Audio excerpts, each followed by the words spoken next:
Hello दोस्तों, नमस्कार। मेरा नाम लवकेश और मैं आपका स्वागत करता हूं आपके अपने यूट्यूब चैनल निवेश विद लवकेश में। तो दोस्तों, आज हम बात करेंगे यूनिमैक एरोस्पेस आईपीओ के बारे में। यानी कि सबसे पहले हम इस कंपनी का रिव्यू करेंगे और रिव्यू करने के बाद हम इसमें जानेंगे कि इसका जीएमपी क्या चल रहा है और इसके फंडामेंटली कंपनी कैसी है, यानी कि फाइनेंशियल कैसे हैं। तो हम इन 3 पैरामीटर्स पे बात करेंगे। तो सबसे पहले हम बात करते हैं इसके रिव्यू के बारे में। रिव्यू करते हैं कि इसका डेट कब से ओपन हो रहा है, कब से इसमें हम अप्लाई कर सकते हैं। तो जैसा कि आप देख पा रहे हैं 23 दिसंबर से आप इसमें अप्लाई कर सकते हैं। 26 दिसंबर तक ये डेट बना रहेगा आपको अप्लाई करने के लिए, यानी 23 से 26 तारीख के बीच में आपको अप्लाई करना है। इसका अगर आप देखेंगे तो फेस वैल्यू 5 रुपये है।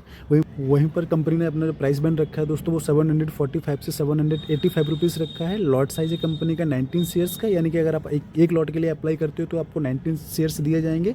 इशू साइज़ काफ़ी छोटा है, 500 करोड़ का इनका इशू साइज है। उसमें से इनका 250 करोड़ का फ्रेश इशू है और 250 करोड़ का इनका ऑफर फॉर सेल है। NSE BSE दोनों पर कंपनी लिस्ट हो रही है। वहीं पर कंपनी ने जो शेयर्स वो लेके आ रहे हैं उसमें से उन्होंने 50% QIB के लिए ऑफर्स किए हैं और रिटेल कैटेगरी के लिए 35% उन्होंने शेयर्स ऑफर किए हैं। वहीं पर स्मॉल HNI और बिग HNI के लिए उन्होंने 15% शेयर ऑफर किए हैं। तो ये कंपनी की टेंटेटिव डेट्स हैं। IPO ओपन होगा इनका 23 दिसंबर को। 26 दिसंबर तक आप उसमें अप्लाई कर सकते हो। अगर आपने अप्लाई किया है तो आपको अलॉटमेंट हो जाएगा 27 दिसंबर को। अगर आपने अप्लाई किया और आपको अलॉटमेंट नहीं होता है तो 30 दिसंबर को आपको रिफंड मिल जाएगा। अगर आपको IPO मिलता है तो 30 दिसंबर को शाम के 5 बजे के बाद वो डीमैट अकाउंट में आपके शेयर्स शो होने लगेंगे। और इसका लिस्टिंग का जो डेट है वो 31 दिसंबर है। यानी कि ये अगर लिस्टिंग के हिसाब से अच्छा अगर लिस्टिंग इन देता है तो आपकी न्यू ईयर की शुरुआत काफ़ी अच्छी हो जाएगी दोस्तों।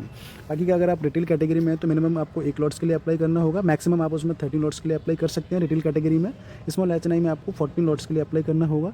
वहीं पर अगर आप मैक्सिमम लॉट्स लगाने चाहते हैं तो स्मॉल HNI में आप 67 लॉट्स के लिए अप्लाई कर सकते हैं। अगर आप बिग HNI में अप्लाई करना चाहते हो तो आपको मिनिमम 68 लॉट्स के लिए अप्लाई करना होगा। वहीं पर आपको 10,14,220 रुपये का फंड की ज़रूरत पड़ेगी। तो वहीं पर दोस्तों अगर आप देख सकते हैं इसके जो असेट्स हैं 2022 में इसके जो असेट्स थे 56 करोड़ के इनके पास असेट्स थे और 2023 में 93 करोड़ के हुए, 2024 में 175 करोड़ के हुए। और जो ग्रोथ असेट्स में इनका इंक्रीज़ हुआ है वो इस साल हुआ है। इन्होंने 6 महीने का जो असेट्स का डेटा दिखाया है, यानी कि अप्रैल टू सितंबर तक का, तो 509 करोड़ रुपये के इनके पास अभी तक असेट्स हैं।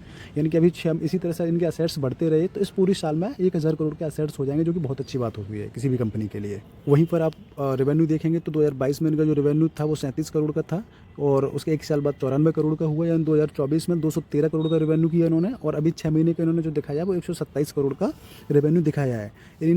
अगर हम इसी को डबल करते हैं तो अप्रोक्सीमेट 240 करोड़ के लगभग या 250 करोड़ का रेवेन्यू इनका हो सकता है इस पूरे साल में। वहीं पर दोस्तों हम प्रॉफिट आफ्टर टैक्स चेक करेंगे तो 2022 में इनको जो प्रॉफिट हुआ था लगभग 3.5 करोड़ हुआ था। 2023 में 22 करोड़ का प्रॉफिट हुआ। 2024 में 58 करोड़ का प्रॉफिट हुआ और अभी 6 महीने के इन्होंने जो दिखाया है वो 38 करोड़ का प्रॉफिट हुआ है। 38 को हम थोड़ा सा एक सपोज करते हैं कि 40 करोड़ हुआ है, यानी कि इस साल इनको 80 करोड़ प्रॉफिट होने की संभावनाएँ हैं। वहीं पर आप अगर इसका बोरोइंग देखेंगे तो 2022 में इनके पास 17 करोड़ का कर्जा था, 2023 में 22 करोड़ का कर्जा था, 2024 में 28 करोड़ का कर्जा हुआ और अभी रिसेंट में इनके पास 74 करोड़ का डेट है। अगर वहीं पर आप कंपनी के की परफॉर्मेंस इंडिकेटर चेक करेंगे तो की परफॉर्मेंस इंडिकेटर में इनकी ROE बहुत ही अच्छी है, जो कि 15 से ऊपर होनी चाहिए, वो इनकी 53 की है। ROC ही 15 से ऊपर होनी चाहिए, वो भी 54 से ज़्यादा है, यानी कि बहुत अच्छा है। डेट टू इक्विटी मैंने आपको बताया था कि 1% से कम होना चाहिए, वो उनका 0.32% है। ये भी डेट भी इनके पास बहुत ज़्यादा हम नहीं कह सकते। रिटर्न ऑन नेटवर्थ 53% का, ये भी काफ़ी अच्छा है। प्रॉफिट आफ्टर टैक्स मार्जिन अगर आप देखेंगे तो 27% का है। तो इनका जो की इंडिकेटर्स हैं वो काफ़ी अच्छा बता रहे हैं कि कंपनी परफॉर्मेंस अच्छा है, कंपनी का मतलब each and everything is good in this company. तो आइए दोस्तों अब हम बात करते हैं कंपनी के GMP के बारे में कि अभी लेटेस्ट GMP क्या चल रहा है।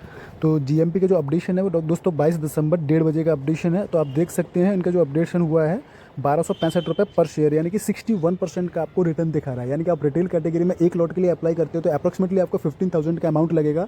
उस 50,000 के अमाउंट पर आपको 61% का प्रॉफिट होने के चांसेज हैं। यानी कि पर शेयर जो GMP चल रहा है 480 रुपीज़ चल रहा है और कल भी यही था और आज भी यही है, यानी कि वहाँ पर अभी कंसोलिडेट कर रहा है, आप कह सकते हो। और जो प्राइस मैंने आपको बताया था वो कट ऑफ प्राइस जो शेयर्स का था वो 785 रुपीज़ था। तो GMP काफ़ी बेहतर चल रहा है। सो दोस्तों GMP को देखते हुए एंड जो डिफेंस सेक्टर है उसके बूम को देखते हुए, पिछले जो अभी काफ़ी ज़्यादा बूम पर है, तो उसको देखते हुए मैं तो इसमें 100% अप्लाई करने वाला हूँ अपने अकाउंट से और अपने फैमिली मेम्बर के अकाउंट से। आप लोग इसमें क्या करने वाले हो वो आप अगर चाहो तो मुझे बता सकते हो कमेंट करके। आप अप्लाई करोगे या नहीं करोगे तो किस कैटेगरी में अप्लाई करना चाहते हो। तो देखिए मैं आपको बताऊं, मैं एक्चुअली किसी भी कंपनी के आईपीओ में अप्लाई करता हूं तो ओनली फॉर लिस्टिंग के हिसाब से, जो लिस्टिंग गेन जो अब मिल सकता है उसके हिसाब से मैं अप्लाई करना चाहता हूं। मैं लॉन्ग टर्म के हिसाब से अप्लाई नहीं करता, बिकॉज अगर मुझे लॉन्ग टर्म के लिए किसी कंपनी में इन्वेस्टमेंट करना है तो उसमें फिर मैं, बहुत सारी कंपनी है इंडस्ट्री में, कोई ये आईपीओ वाली कंपनी नहीं है।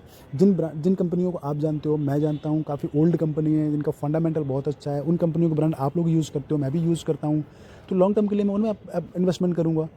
आईपीओज में सिर्फ मैं लिस्टिंग गेन के हिसाब से अप्लाई करता हूँ, अदरवाइज़ मुझे लॉन्ग टर्म का अभी इन कंपनियों में अप्लाई करने का कोई शौक नहीं है। जब अपने सही वैल्यूशन पर होंगी ये, तब मैं इनमें सोच लूँगा।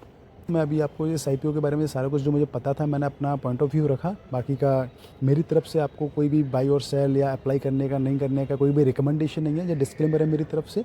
आप अपने फाइनेंशियल एडवाइज़र से एडवाइस लेके इसमें अप्लाई करें या अपनी बुद्धि विवेक का इस्तेमाल करें। अगर मेरी वीडियो से आपको कोई भी इन्फॉर्मेशन मिलता है, इन्फॉर्मेटिव आपको लगती है मेरी वीडियोज़, तो मेरी वीडियोज़ को लाइक करें और चैनल को सब्सक्राइब करें। Thank you very much guys.